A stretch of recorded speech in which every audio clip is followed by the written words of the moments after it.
بسم اللہ الرحمن الرحیم الحمد للہ رب العالمین والصلاة والسلام علی رسولہ الکریم اما بعد۔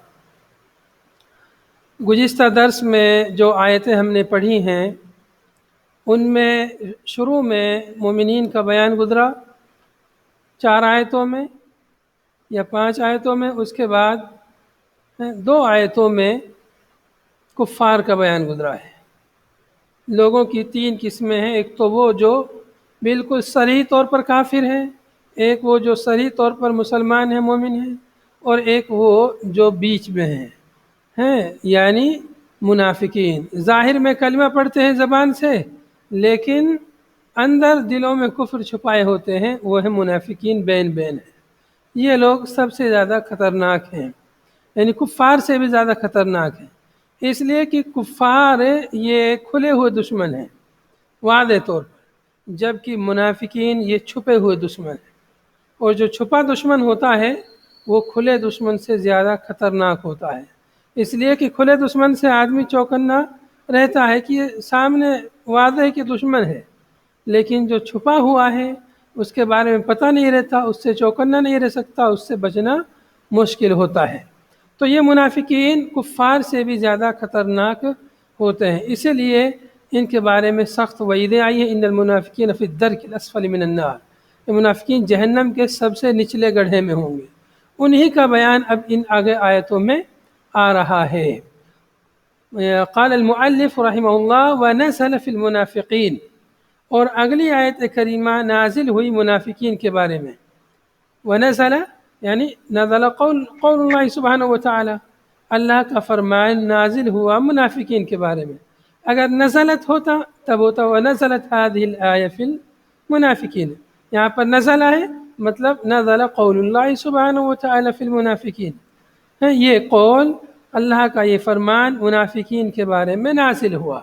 وَمِنَ النَّاسِ مَن يَقُولُ آمَنَّا بِاللَّهِ وَبِالْيَوْمِ الْآخِرِ، وَمِنَ النَّاسِ اور لوگوں میں سے کچھ ایسے لوگ ہیں، من یقول جو کہتے ہیں، وَمِنَ النَّاسِ من تبعید کے لیے ہے، لوگوں میں سے یعنی سب لوگ ایسے نہیں ہیں، کچھ لوگ ایسے ہیں، من یقول جو کہتے ہیں، من یقول، یقول مفرد کا صیغہ ہے، واحد کا صیغہ ہے فعل مضارع، لیکن اس کا معنی میں جمع کا کر رہا ہوں، کیوں؟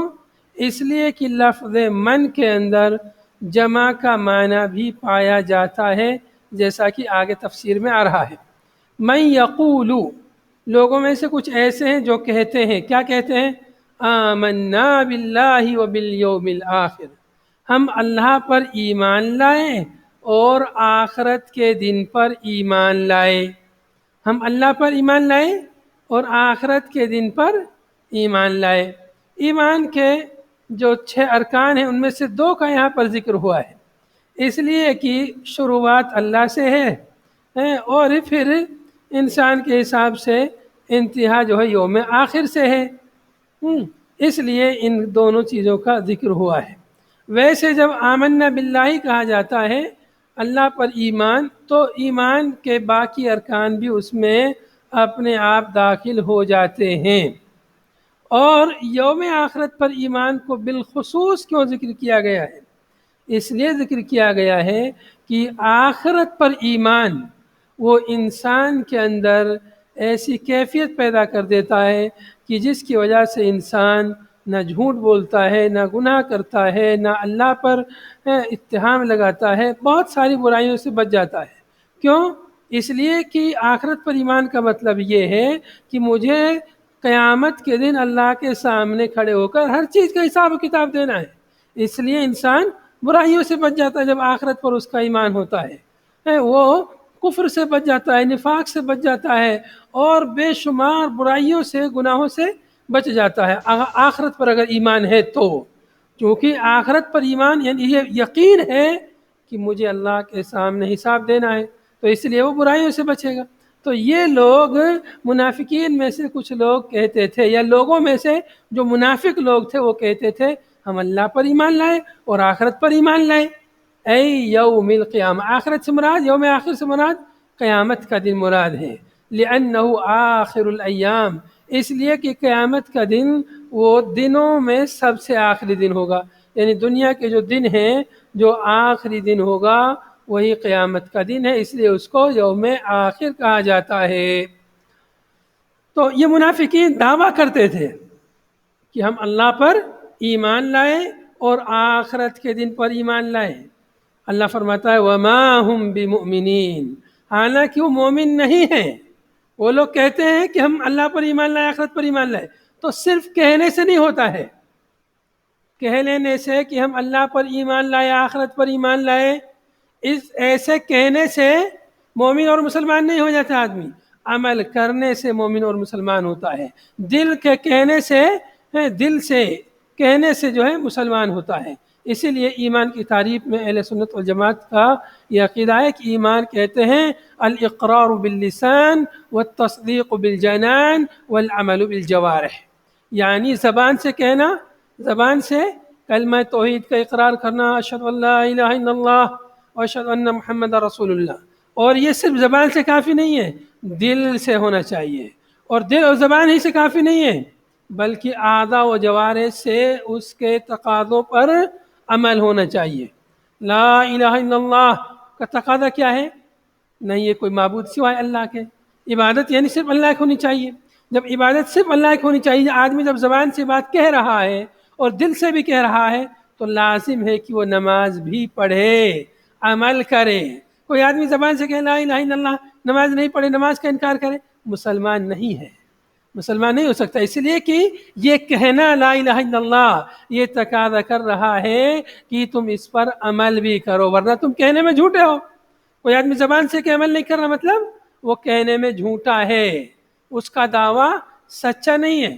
تو اس لیے زبان سے کہنے کے ساتھ ساتھ میں دل سے تصدیق بھی ضروری ہے اور اعضاء و جوارح سے عمل کرنا بھی ضروری ہے۔ مؤلف فرماتے ہیں روعی فیہ معنی من، یہاں پر من کے معنی کی رعایت کی گئی ہے۔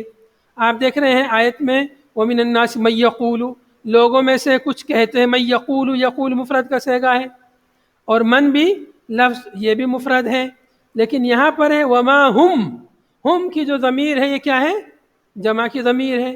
مؤمنین بھی پھر اس کی وجہ سے جمع کا صیغہ آیا ہے۔ تو کہہ رہے کہ روعی فیہ معنی من، اس کو جمع کیوں لایا گیا ہے؟ من کے معنی کی رعایت کرتے ہوئے۔ من کا معنی کیا ہے؟ من میں جمع کا معنی پایا جاتا ہے، اس لیے ضمیر جو ہے جمع کی آئی ہے۔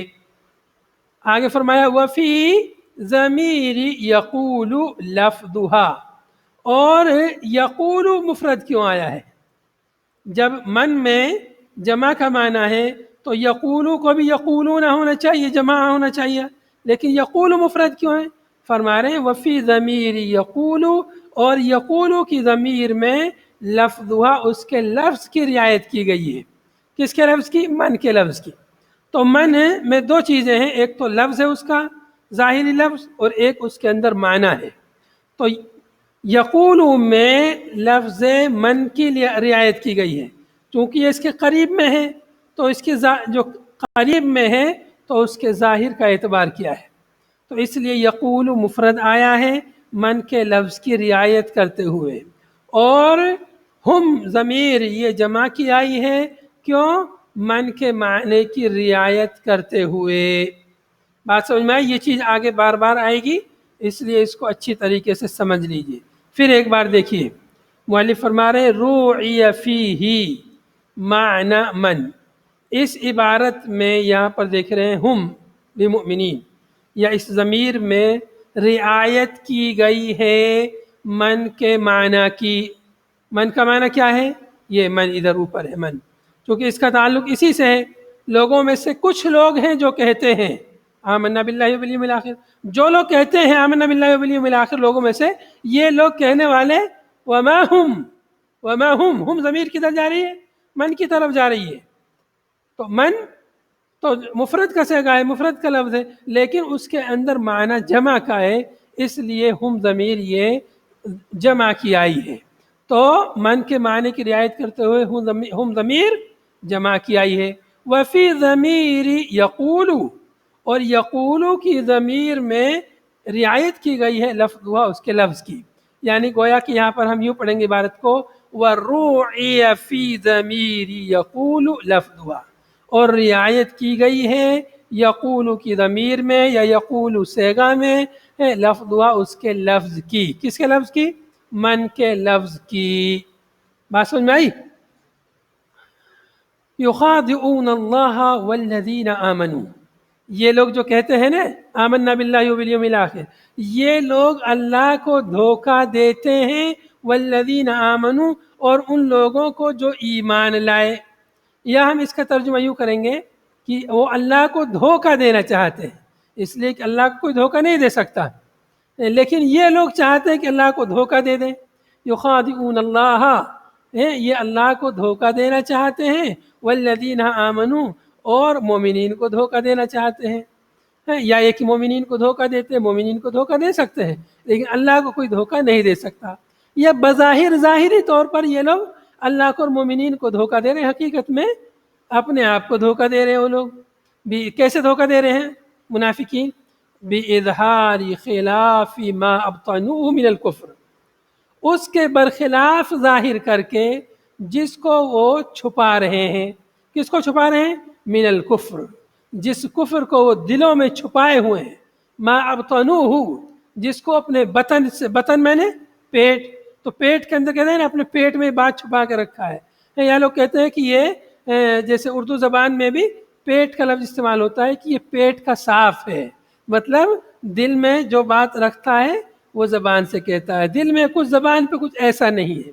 تو اسی سے یہ ما ابطنوہ، جو وہ چھپاتے